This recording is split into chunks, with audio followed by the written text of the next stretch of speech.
Tales from the wild. Stories from the heart.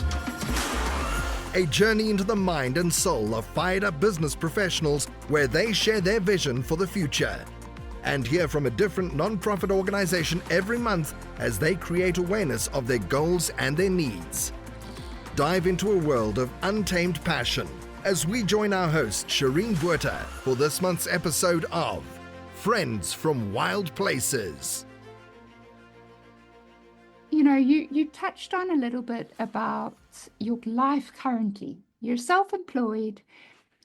You not only have your own kids, but you also took on two of your grandchildren. And I think you mentioned one has some kind of a mental health issue as well.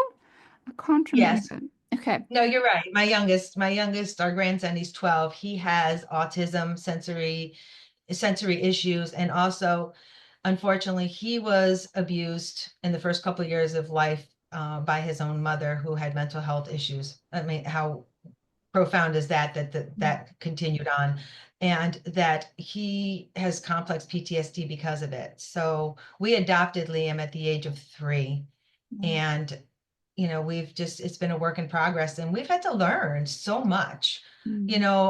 As parents doing it over again, you have to be up with the times, of course, because life has changed so much since our children grew. But then to learn about, the autism piece, the sensory piece, the trauma piece, I do get, and I do understand. But my husband, his life was polar opposite of mine. So, when we talk childhoods together, his childhood was like, this wonderful. He was like, he walked on water, and mine was just like a complete train wreck. So, we had to learn, of all these things about, the autism and the sensory stuff, so we can help him the best that we can. So it really has been an interesting journey with Liam. And our granddaughter, Phoebe, who is 16 now, we've had her since she was a young child as well. And she's had her own struggles, with anxiety and abandonment issues, because of her parents and things that have happened. But, we've put everything back into them and pushed forward. And I have to say, they really are doing wonderful. They're a work in progress. That's awesome. That's awesome. So I guess my question, being self-employed and have so many different factors on your plate like that, you're quite a busy woman, and as you said, with many hats. So I guess I would love for you to share one of the biggest struggles that you've faced on this journey and how you conquered it, how you got over it and faced it and come to the other side. Yes. So interesting. So of course, my life is pretty busy, pretty complicated with so many things happening. I'm pulled in a million different directions every single day and trying to find balance with all that. So raising your family and doing all of those things. And then you're looking at your own business. You're selling yourself. When you're self-employed, you're selling yourself. You're selling who you are, what you do, your talents. You have to put them out there. So for me, the biggest challenge has been, finding the appropriate time to do so. How do I fit that into my daily life? How do I want to present myself out there? And what do I want to do with all of my gifts and talents?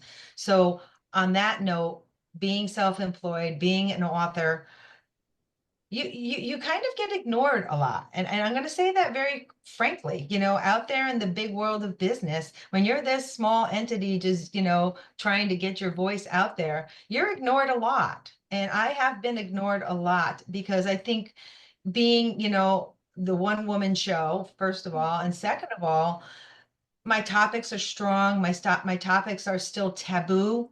A lot of people don't want to touch upon it. So I find myself fighting twice as hard to really push myself out there. Always, the wheels are always turning. How can I get myself out there in this way? How can I get someone to notice me in this light? And it's a constant grind. It's a constant grind. And I've been frustrated countless times where I'm like, am I really like meant to be doing this? But then there's always something that happens. And it brings me back to my baseline, grounds me back down to say, okay, Lisa, you've got this. You keep going, you keep pushing out there. You're going to make your way, and the right things are going to fall into your lap. And I do believe that, because it seems like when I'm the most frustrated, something wonderful happens. A new door opens. So it really is about when you're your own boss. It's about perseverance. It's about consistency. It's about really thinking outside the box to make your goals, wishes, and dreams all come true. It's a lot of work, but when you do have those successes, it's really exciting. Lisa, what do you when you speak and you say you do public speaking engagements, you're involved in the community, what type of topics are you speaking about specifically, and what type of audiences? For example, like, I mean, are you talking to schools, and what is, I mean, we've heard your journey, I've read your book, anxious to read the second book, but what are the topics that people can come into your presentation and leave with, and do you have different formats? I do have different formats. It really depends. So if I'm doing an author talk about, either one of my stories or both of my stories, when someone comes to hear me speak, they're going to hear about my books. They're going to hear about, what I've been through, how it all came to be, and I share the story. So that's one aspect of what I do. And when I talk about public speaking, keynote speaking, I speak to educators, I speak to social workers, I've spoken, in front of doctors, nurses, and all those types of things. So you talk more about the clinical aspect, the mental health aspect. I do a little bit of everything. The last presentation the biggest presentation I did in the fall of this past year was through Helix Human Services. So what they do, they're social workers, it's foster care, nurses, doctors, and all of that. So when I spoke that day, I shared my personal story. I shared what happened to me and how I overcame all of the abuse and how I survived and then thrived forward and how you can heal. My workshop that day was about the body keeps score. And I talked in great deal about how trauma and abuse stays within the body and how it affects you when you don't even realize it and how silence can be deadly. So I do speak about a lot of different topics. I've done a lot of, work with speaking about suicide prevention. And in that realm, I always share my personal experience of when I wanted to commit suicide and my thought and my planning, and then go into how we can help people, who are struggling find the resources that they need. So I do a little bit of everything. In a couple of weeks, I'm going to be speaking at a college with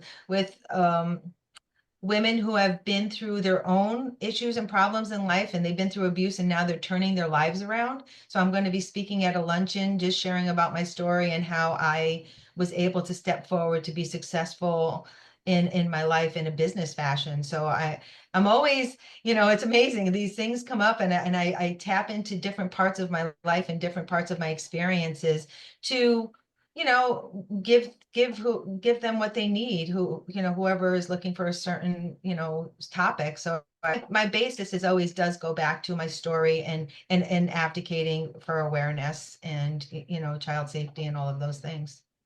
Mm-hmm. And what would you say, or maybe, I don't know how many you have, but let's say 3 takeaways for our listeners today from hearing your journey, with such inspiration, such hope for anybody that may have a triggering event, like you described the woman that, was at your presentation that, either positive or negative. What are some things that you could share with us that you do either daily or weekly, or, that you look forward to doing to stay grounded yourself? Yes, it's always a lot. I'm always big on what I call brain breaks.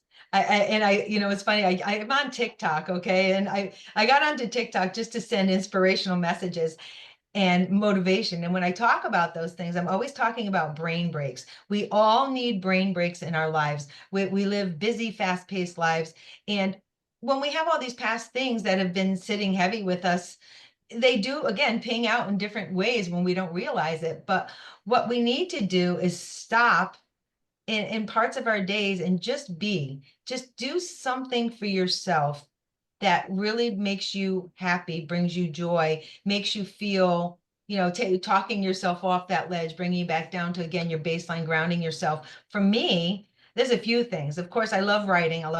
Writing is my thing. I love to do poetry. I love just journaling and putting my thoughts down. But I'm a nature geek. I truly, truly love to be out in Sure. nature. birds and all kinds of nature. I garden and my flowers and my veggies. But I really, when I'm out there, I tap into it. Like I tap into the sights, the sounds, the smells. And when you do those things, you're actually shifting your brain. You're shifting the gears in your brain. You're going from this crazy, chaotic mode to like all of a sudden now you're just slowly bringing yourself back down and you're giving your brain those moments to just rest. Whatever you're doing, let it be carefree and mindless. I take my dog for a walk, or I'll just be out in the yard and let her run around, and I'm just feeling the breeze. I'm really focusing on the sunshine or whatever it may be. And those are the things that really always make me feel good and relaxes me enough to move forward on with my day. And I also say, like, if you're stuck in an office building, get up from that desk. Go take a walk, change the scenery, even if it's for 10 minutes. When I worked in an office, I would do that. I would walk the outside perimeter of the building, or if it was bad weather, I'd walk inside the building. I'd look at people, I'd smile, I would do my thing, and just taking those few moments to change up your scenery, your location, and it really does shift the gears inside of you. So those are some of the things that I personally do. Other people love music, driving in their car, all those things. But whatever it is that makes you happy and what makes you feel good, do it. Do it as often as possible. Take it time throughout your day and really just take care of yourself for a few minutes. It's so very important. I love that. Thank you so much Beautiful. for sharing. Yeah, Tanya and I Welcome. very much agree with you when it comes to that. But yes, I think now's the perfect time, since you did touch on a few things, but now's the perfect time to slot in our nonprofit. Our nonprofit for the month is the National Association of Adult Survivors of Child Abuse. We did touch on it earlier on, but Lisa, please go ahead and share and tell us and the listeners a little bit about what they do and how we can support them. Yes, so NASCA is a nonprofit organization, and I am the Massachusetts National Ambassador and Regional Director for Massachusetts. And we're worldwide. It's a worldwide organization, and there's so many free services within our organization that are there to help adult survivors of child abuse. And it has reached out now also to the mental health piece and even drug addiction, because it all comes back into the same circles of the struggles that people go through. So NASCA is a great resource to tap into. Go to nasca.org and see all the different things that are on there. And they also do their Blog Talk radio show. I know Blog Talk is now ended, and they're coming on, and I'm not sure who they've chosen to step forward, but the radio show is going to step up again and be mobile. So in the radio show, people can come on as guests. They can share their personal stories. And what a huge thing that is for people to have that opportunity to do so when you've done the healing work and now you're like ready and you want to share your story. NASCA gives you the place to do that. And they also have other, little support groups that people can tap into and share their struggles. And there's always somebody there to offer and lend a helping hand. I know for myself, people will write me privately and I will offer, any support and information that I can. I'll do research if they're from a different state. I am from Massachusetts, but if somebody from a different state, is looking for help, I'll always tap into resources wherever I can find to help get them the support that they need. So NASCA really is a wonderful organization that does help people who are struggling. So it's really a wonderful thing. I've been involved in NASCA for, oh my goodness, 10 years now. And I'm really proud of the work that I've done with them, and I support them, and I encourage people to check it out. Well, we're proud of Awesome. you. Yeah. Yeah. Thank you.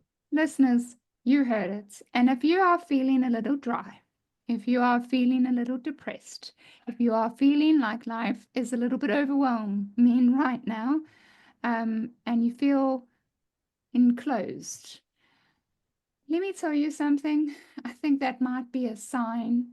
It is for me. I'm not saying that this is for everybody, but it might be a sign that you need to maybe start thinking outside of what's going on in your life and what's, consuming you and your mind. And this is the perfect opportunity to put your mind elsewhere. Go and support NASCAR. Go and give a donation. Go and out in your car, go to the shops, buy a couple of loaves of bread, go get a couple of meals, go find a couple of people that are homeless, that need your help, that don't know where their next meal's going to come from, or that are also just mentally suffering in silence. Put your mind on something else other than what's going on in your life. I can assure you it'll help. It'll really help.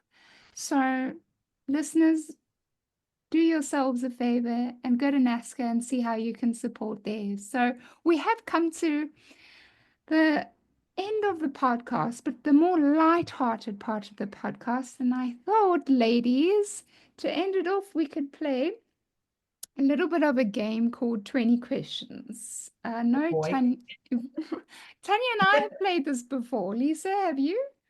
No. Because No, we but know it's more often and play games. like, I know. I didn't know we were playing games, and I'm excited. I'm down for it. Let's do it. Right. Well, it's called 20 questions because it's in 1 minute, you have to answer as many questions as possible. And I mean, these questions are to get to know each other. And so the listeners can get to know each other. But, the winner is whoever answers as many questions in that minute as possible. So I think, Tanya, I think you should show us how it's done. I'll start with you. I've put 1 minute on the clock here, and I'm just Okay, full disclosure, this has not been rehearsed, so I don't know what questions are coming my way. Lisa, you neither, right? We don't know. Okay, go ahead, Shireen. Go ahead. These ladies, listeners, don't know what questions are coming their way. I've picked new ones. So let's see. Okay, Tanya, are you ready?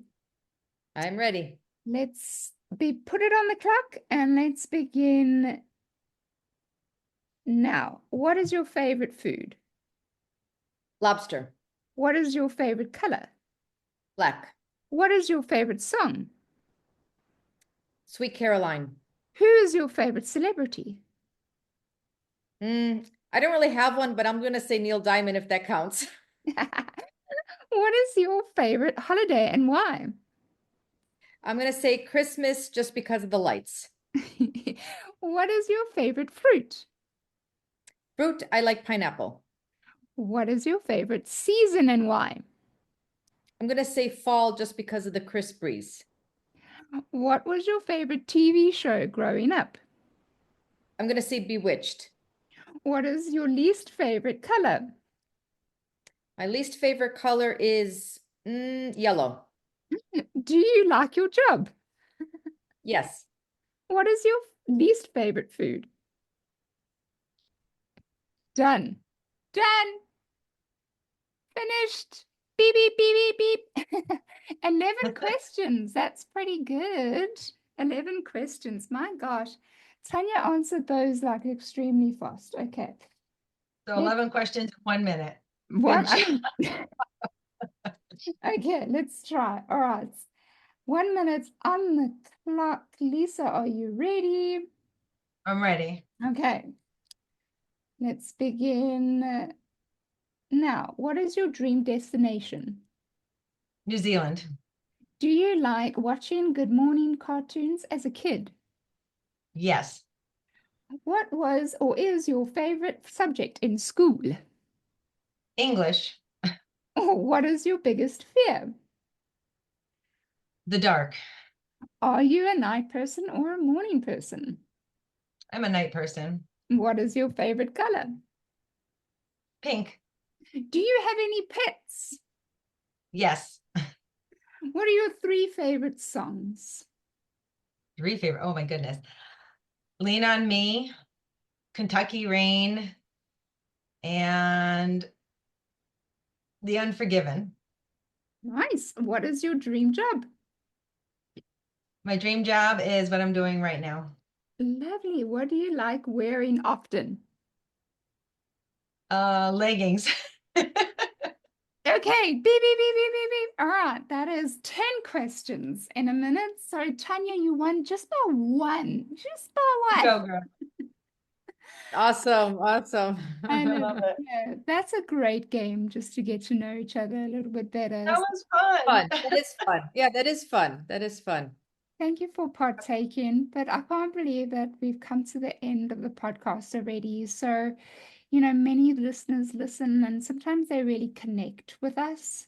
So, if you don't mind just sharing with the listeners where they can find you if they want to reach out, ask you questions or anything like that. Lisa, go ahead.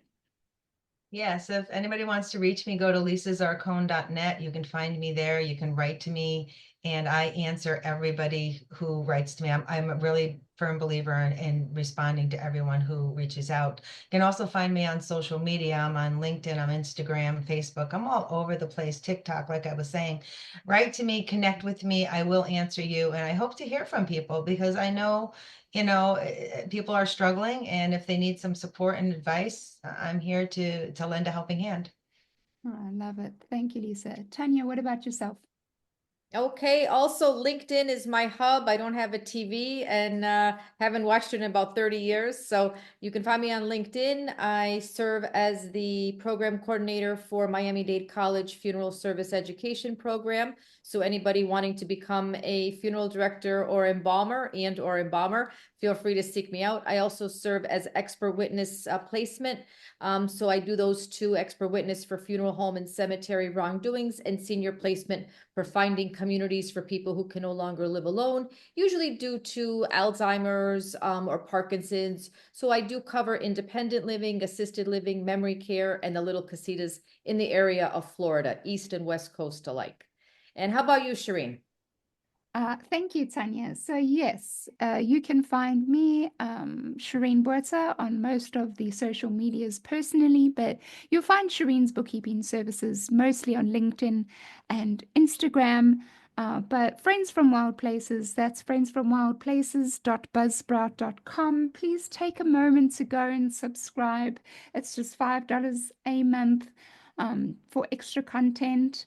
And leave a message. Let us know what you think of us and what did you think of the latest podcast. We really enjoy hearing from you guys. We have a YouTube channel. You can catch us on all the live streaming platforms. So thank you so much for listening, ladies and gents. We'll see you next time. And remember, you got this, and stay wild. Bye, guys. You've been listening to Friends from Wild Places with Shireen Buerta.